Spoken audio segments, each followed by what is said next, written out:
Okay, so here we are for the tour of the Final Cut Pro interface. I'm going to start up here in the browser.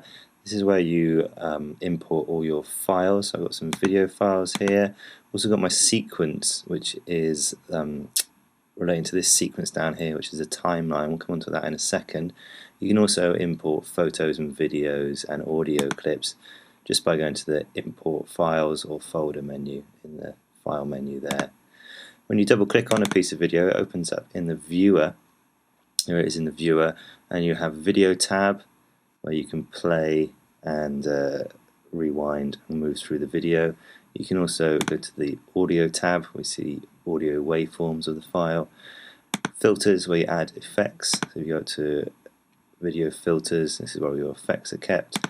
And finally the motion tab, which you can do lots of cool stuff like change the scale, rotation, crop and distort the clips in there.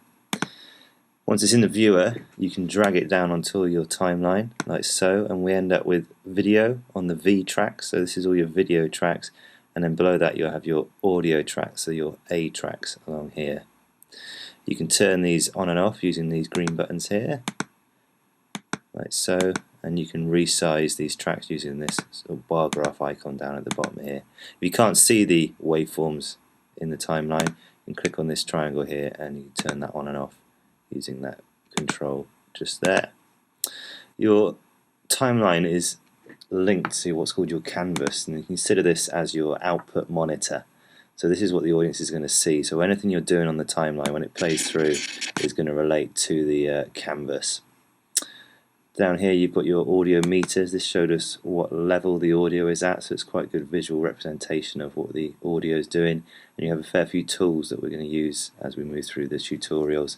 For example, your blade tool for cutting, zoom tool, your pen tool for doing keyframes, and that type of thing.